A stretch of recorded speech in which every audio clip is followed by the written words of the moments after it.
नमस्ते। रूस एक ऐसा नाम जो अक्सर वैश्विक चर्चाओं के केंद्र में रहता है, लेकिन आज हम सिर्फ आज की खबरों की बात नहीं करेंगे, बल्कि इस दिलचस्प विषय के एक गहरे ऐतिहासिक विश्लेषण में गोता लगाएंगे। ये 1000 साल से भी ज्यादा लंबे संघर्ष, निरंतर विस्तार और क्रांतियों की एक ऐसी अद्भुत कहानी है जिसने आज के रूस को गढ़ा है।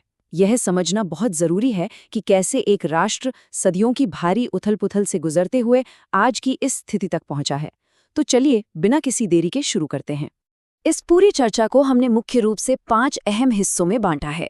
हम शुरुआत करेंगे प्राचीन रूस और मंगोलों के दौर से, फिर देखेंगे मॉस्को और रूसी साम्राज्य का उदय।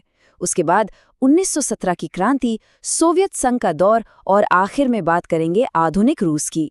बस यही हमारा आज का रोड मैप है। तो आइए कहानी के बिल्कुल पहले पन्ने से शुरुआत करते हैं। प्राचीन रूस और मंगोलों का दौर। ये वो समय था जिसने इस विशाल भूमि के डीएनए को आकार दिया। जरा सोचिए, 9वीं शताब्दी का समय है।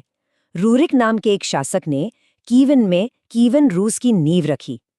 फिर 988 ईस्वी में एक बहुत बड़ा और अहम बदलाव आया, जब व्लादिमीर द ग्रेट ने ईसाई धर्म अपना लिया।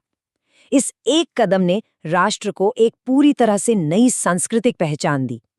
लेकिन असली भूचाल तो 13वीं सदी में आया, जब चंगेज खान और मंगोलों ने अपना विनाशकारी आक्रमण किया। इस हमले ने इतिहास की दिशा ही मोड़कर रख दी। इस दौर में एक बेहद दिलचस्प प्रशासन सामने आया, जिसे गोल्डन होर्ड कहा जाता था। ये चंगेज खान के वंशजों का मंगोल प्रशासन था, और हैरानी की बात यह है कि इसने कोई 1-2 साल नहीं, बल्कि पूरी 2 सदियों तक रूस पर राज किया। सत्ता का केंद्र कीव से खिसककर सीधे मंगोलों के हाथों में चला गया। रूस कई छोटी छोटी रियासतों में बंट गया, जो मंगोलों को भारी टैक्स देते थे। इस लंबे दौर को समझना बहुत जरूरी है, क्योंकि इसने रूस की राजनीतिक मानसिकता पर जो गहरा असर डाला, वो सदियों तक महसूस किया गया। अब आगे बढ़ते हैं दूसरे बड़े पड़ाव की तरफ, मॉस्को का उदय और रूसी साम्राज्य का बनना। सत्ता का केंद्र अब फिर से बदलने वाला था। 14वीं और 15वीं सदी आते आते हवा का रुख बदलने लगा था। मॉस्को तेजी से मजबूत हो रहा था और इवान तृतीय, जिन्हें महान भी कहा जाता है, उन्होंने एक जबरदस्त मास्टर स्ट्रोक खेला। उन्होंने साहस दिखाते हुए मंगोलों से आज़ादी छीन ली। ये कोई छोटी उपलब्धि नहीं थी, और इसके तुरंत बाद जो रूसी इलाके लंबे समय से बिखरे हुए थे, उन्हें मॉस्को के नियंत्रण में एक करना शुरू कर दिया। सच कहें तो यहीं से आधुनिक रूसी राज्य की वास्तविक नींव पड़ी। जब इतनी बड़ी शक्ति एक जगह सिमटती है, तो एक नए तरह के नेतृत्व का जन्म होता है, और यहीं से उद्भव हुआ जार की उपाधि का। जार का सीधा सा मतलब है रूस का सर्वोच्च शासक या सम्राट। इवान चतुर्थ वो पहले व्यक्ति थे जिन्होंने आधिकारिक तौर पर ये उपाधि धारण की। इस एक छोटे से शब्द ने रूस में पूर्ण सत्ता, केंद्रीकृत अधिकार और एक बिल्कुल नए राजनीतिक युग का दरवाजा खोल दिया। अगले लगभग 300 सालों तक इस साम्राज्य को कुछ बेहद कद्दावर नेताओं ने आकार दिया। इवान चतुर्थ ने पहले जार के रूप में शुरुआत तो कर दी थी, लेकिन फिर आए पीटर द ग्रेट। इन्होंने 17वीं और 18वीं सदी में पश्चिमी विचारों को लाकर देश का तेजी से आधुनिकीकरण किया, और फिर कैथरीन द ग्रेट ने इस ताकत को एक अलग ही स्तर पर पहुंचा दिया। उन्होंने सीमाओं का ऐसा विस्तार किया कि रूस एक बहुत बड़ा वैश्विक साम्राज्य बन गया। इन नेताओं ने रूस को एक निर्विवाद महाशक्ति के रूप में खड़ा कर दिया। लेकिन इतिहास का एक नियम है, कोई भी साम्राज्य हमेशा एक ही रूप में नहीं टिकता। आइए 1917 की रूसी क्रांति पर नजर डालते हैं, जहां इस साम्राज्य का अंत हुआ। 1917 आते आते ज़ारवादी साम्राज्य की अपार शक्ति एक हिंसक और निर्णायक मोड़ पर पहुंच गई। ये सिर्फ एक शासक का दूसरे से बदलना नहीं था।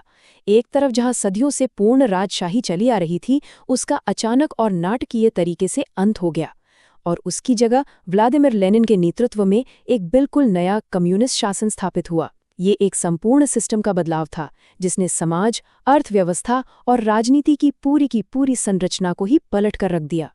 क्रांति के बाद के इस भारी उथल-पुथल से एक नई इकाई का जन्म हुआ। चलिए बात करते हैं सोवियत संघ के युग की। 1922 तक आते आते राज्य पूरी तरह से सोवियत संघ के रूप में विकसित हो गया था। अगर हम इसके कामों को देखें तो 2 चीजें बिल्कुल साफ दिखती हैं। देश के अंदर जोसेफ स्टालिन के राज में बेहद तेज गति से औद्योगिकरण हुआ, लेकिन इसके साथ ही एक बहुत ही कठोर और क्रूर शासन भी लागू रहा। और अगर दुनिया के मंच पर देखें तो सोवियत संघ ने द्वितीय विश्व युद्ध में नाजी जर्मनी को हराने में बहुत बड़ी और निर्णायक भूमिका निभाई और बाद में अमेरिका के साथ दशकों लंबे शीत युद्ध में उलझ गया। ये दौर रूस के वैश्विक दबदबे को सटीक रूप से दर्शाता है। अब हम आते हैं हमारे आखिरी और सबसे आधुनिक हिस्से पर, आधुनिक रूस और उसका आज का प्रभाव। सोवियत संघ चाहे कितना भी ताकतवर रहा हो, 20वीं सदी के अंत में एक बहुत बड़ा भू राजनीतिक भूकंप आया। 1991 में उस विशाल सोवियत संघ का पतन हो गया। ये कोई छोटी घटना नहीं थी। एक महाशक्ति कई अलग अलग देशों में टूट गई और इसी मलबे के बीच से पुनर्जन्म हुआ आज के स्वतंत्र और संप्रभु रूस का। एक सदी से भी कम समय के अंदर रूस के लिए ये एक और बहुत बड़ा, सब कुछ बदल देने वाला मोड़ था। 1990 के दशक की भारी उथल-पुथल के बाद आधुनिक युग में व्लादिमीर पुतिन प्रमुख नेता के रूप में उभरकर सामने आते हैं। उनके नेतृत्व में राष्ट्र ने एक बार फिर खुद को वैश्विक राजनीति में एक बेहद शक्तिशाली और प्रभावशाली ताकत के तौर पर स्थापित कर लिया है। ये रूस की उसी ऐतिहासिक निरंतरता को दिखाता है जिसके बारे में हम बात कर रहे थे, जहां राष्ट्र बार बार गिरता है, बदलता है और फिर एक नई ऊर्जा के साथ विश्व मंच पर अपनी वापसी करता है। अगर हम इस पूरी 1000 साल की अविश्वसनीय यात्रा को मुड़कर देखें तो एक बात बिल्कुल स्पष्ट है। रूस का इतिहास संघर्ष, विस्तार, क्रांति और शक्ति का इतिहास है। इस एक वाक्य में सब कुछ सिमटा हुआ है। प्राचीन राज्यों से लेकर मंगोल आक्रमणों तक, ज़ारों के साम्राज्य से लेकर सोवियत संघ की महाशक्ति और अब आधुनिक रूस, इन 4 स्तंभों ने ही लगातार इस राष्ट्र को आगे बढ़ाया है। और सच कहें तो इसका असर सिर्फ रूस तक सीमित नहीं रहा, बल्कि इसने पूरी दुनिया की संस्कृति और भू राजनीति को गहराई से प्रभावित किया है। तो अब सबसे बड़ा सवाल ये उठता है, इतने गहरे संघर्षों, सत्ता के हस्तांतरण और क्रांतियों की आग में तपा हुआ ये राष्ट्र आने वाले समय में हमारे साझा वैश्विक भविष्य को किस तरफ ले जाएगा? इतिहास सिर्फ बीती हुई घटनाओं की कोई सूची नहीं है, ये भविष्य को समझने का एक बहुत बड़ा ब्लूप्रिंट भी है।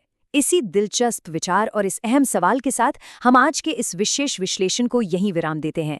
इस सफर में हमारे साथ जुड़ने के लिए बहुत बहुत धन्यवाद।